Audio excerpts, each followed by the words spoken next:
मैं जय कृष्ण गोस्वामी एक राजा और ठाकुर का कहानी सुनाने जा रहा हूँ। एक राजा राज करता था। वो राजा बहुत अपस्वार्थी राजा था। उसको अपना ही सामान अच्छा लगता था और अपना ही कार्य अच्छा लगता था।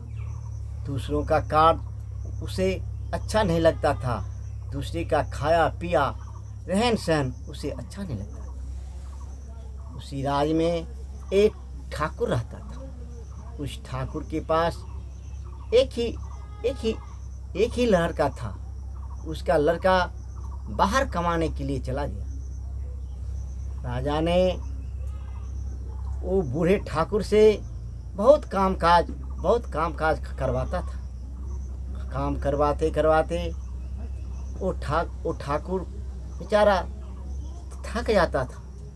एक दिन बूढ़ा ठाकुर ने बोला, ओ राजा साहब, हमसे इतना काम नहीं होगा, हम वृद्ध आदमी हैं, हम थक जाते हैं। राजा ने बोला, कोई बात नहीं, तुम रोजाना 8 बजे आ जाया करो, मेरा बाल दाढ़ी बना करके मुझे मालिश कर दिया करो और तुम चले जाओ।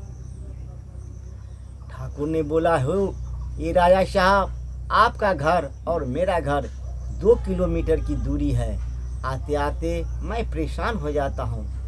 बोला, कोई बात नहीं, तू थोड़ा लेट से ही आ जाया करो। इस बात को सुन करके ठाकुर राजा की बात रोजाना आ जाता था। आते आते बेचारे बीमार पड़ जाने के बाद वो बूढ़े ठाकुर की घर वाले अपने बेटे को एक चिट्ठी भेजवाया। बोला, बेटा, तेरा पिताजी बहुत जोर का बीमार है, वो अब बचने वाला नहीं है, तू अपने घर को आ जाओ। ये चिट्ठी लिख करके अपने बेटे को भेज दिया। कुछ दिनों के बाद उसके यहाँ वो चिट्ठी पहुँचने के बाद जब बूढ़े ठाकुर का बेटा उस चिट्ठी को पढ़ा तो बोला, मेरा पिता बहुत जोर का बीमार है, मैं अवश्य घर जाऊँ। अब अपने मालिक से बोला, वो मालिक साहब, मुझे घर जाने के लिए मुझे छुट्टी दीजिए, मेरा पिताजी बहुत जोर का बीमार है। बोला, बेटा, घर जाने के लिए तो कोई बात नहीं, मुझे तुम्हारे बदले में एक हजाम तो कोई और चाहिए, जो हजाम की मेरा बाल दाढ़ी को बना दे। बोला, ठीक है, मैं देखता हूँ। और बेचारे का इधर बाप बीमार है और इधर घर जाने का चिंता है, दूसरा एक हजाम का जरूरत है। अब इस हजाम को इस बूढ़े ठाकुर का बेटा का घर से बाहर गए हुए 1 साल से ज़्यादा हो गया था। वो बूढ़े ठाकुर का बेटा अपने घर वाले को दुरागमन करा के अपने घर में ला करके रख दिया था और चला गया था। इतने में एक कोई अन्य व्यक्ति उसके दरवाजे पे आ बैठा। अब उस ठाकुर का पुतहू अपने सास से कहता है, ए माँ, ये लगता है कि तेरा बेटा आ गया है। बोला, बेटी, अगर मेरा बेटा आता तो वो दरवाजे पे नहीं बैठता, वो खुद को आंगन चले आता और हम सबों से प्यार करके मीठा बातें करता और हम लोगों के लिए मिठाई, अच्छे कपड़े और तुम्हारे लिए गहने खरीद करके ले आता। बोला, माँ, अब वो युग नहीं है, आपका बेटा पैसे की पहचानियत है, इसलिए वो खाली हाथ ही आ गया है। बोला, कोई बात नहीं बेटी, मैं जाता हूँ और देखता हूँ कि वास्तविक में मेरा बेटा है कि नहीं। मैं अपने बेटे को बचपन से पाल पोस के जवान किया है, मेरा नज़र कभी धोखा नहीं खा सकता है अपने बेटे को पहचानने में। बोला, ठीक है। अब बुढ़िया हाथ में लाठी लिए हुए, आँख में चश्मा लगाए हुए ठोकते दरवाजे पे गई। बोला, ये बेटा, तेरा घर कहाँ है? बोलो, तेरे जैसा ही बेटा मेरा बाहर कमाने के लिए गया है, उसे 1 वर्ष हो गया है, वो बेटा अभी तक नहीं आया है। बोला, हे माँ, मैं तेरा बेटा नहीं हूँ, मैं कोई और व्यक्ति हूँ, मैं बाहर कमाने के लिए जा रहा हूँ। मुझे बहुत जोर का धूप और प्यास लग गया, मैंने यहाँ आकर के बैठ गया। सोचा इसी दरवाजे पे थोड़ा पानी भी पी लूँ और इस पेड़ के छाया में थोड़ा आराम भी करूँ। बोला बेटा, तो तुम्हारी शक्ल का ही मेरा बेटा बाहर कमाने गया है, जिसे 1 साल हो गया है। मेरी बहू को दुरागमन करा करके घर में ला करके दे गया है। अब वो बहू भी अनचिन हो रहा है और साथ साथ मेरा घर वाला भी आखिरी सांस ले रहा है। उसे बेटे को देखने का जी बहुत चाह रहा है। न जाने कि बेटा को देखते देखते वो बूढ़ा अपना शरीर को भी न छोड़ दे। बोला ठीक है माँ, मैं जाता हूँ। और क्या नाम है तेरे बेटे का, मुझे बता दो, मैं उसे अवश्य भेज दूँगा। बोला अरे बेटा, मेरे बेटे का नाम विक्रम है। तुम जाओ, कहना विक्रम ठाकुर के गांव से मैं आया हूँ। अब वो हजाम, वो बेचारे राही जाते जाते उसी राजा के दरबार में जाकर के पहुँच गया। पहुँचने के बाद सिपाही से बोला, ओ सिपाही साहब, मेरा छोटा भाई विक्रम आपके राज दरबार में नौकरी करता है, जाइए आप उससे कहिएगा जो तेरा छोटा भाई तो तुमसे मिलने आया। सिपाही ने गया, बोला ए विक्रम ठाकुर, कि तेरा छोटा भाई तुमसे मिलने आया है, जरा जा कर के मिलो। वो बेचारा दौड़ता हुआ आया और उससे गला मिल गया।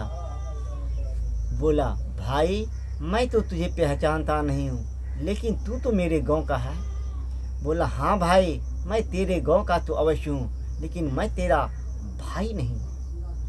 कोई बात नहीं, तू मेरे गांव का है तो भाई ही है। बोला देखो, तेरा पिता आखिरी सांस ले रहा है, तुम्हें देखने के लिए बेचैन हो रहा है। न जाने तुम्हें देखते देखते तेरा पिता अपना शरीर को भी न छोड़ दे, और तेरी घरवाली तुमसे अनजान हो रहा है। तेरी बुढ़िया माँ मुझे देखने के लिए तरस खा रहा है। बोला ऐसा कीजिए, आप मेरे काम पे लग जाइए और मुझे छुट्टी दे देगा। राजा से मैंने बोला कि हे राजा साहब, मेरे पिता बीमार हैं। तो राजा ने बोला कि तुम अपने बदले में कोई नौकर मुझे ला करके दो, उसके बाद मैं तुम्हें छुट्टी दूंगा। अब तो आप आ ही गए हो, तो तुम मेरे जगह पे रह जाओ और मुझे छुट्टी मिल जाएगा। अब विक्रम ठाकुर गया और राजा से बोला, ए राजा साहब, मेरा छोटा भाई आया है जो कि आपके यहाँ नौकरी रहेगा, आप मुझे छुट्टी दे दीजिए। बोला ठीक है, मुझे तो नौकर के बदला नौकर चाहिए, अब क्या ज़रूरत है, तो तुम जा सकते हो। अब उसके बदले में वो हजाम राजा का हजामत करने लगा और विक्रम को वहाँ से छुट्टी मिल गई। छुट्टी मिलने के बाद वो अपने घर को चल दिया। घर को आते आते ही वो जब घर आया तो उसका पिता अपने बेटे को देखने के लिए अपना अंतिम प्रतीक्षा करते अपना शरीर को छोड़ दिया। छोड़ देने के बाद वो बेटा जब आया तो अपने पिता का अंतिम प्राण छोड़ा हुआ शरीर को देख करके बहुत दुखी हुआ।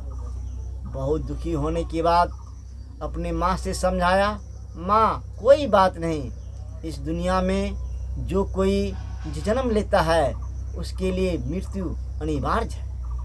हमको भी एक दिन मरना है और तुमको भी एक दिन मरना है।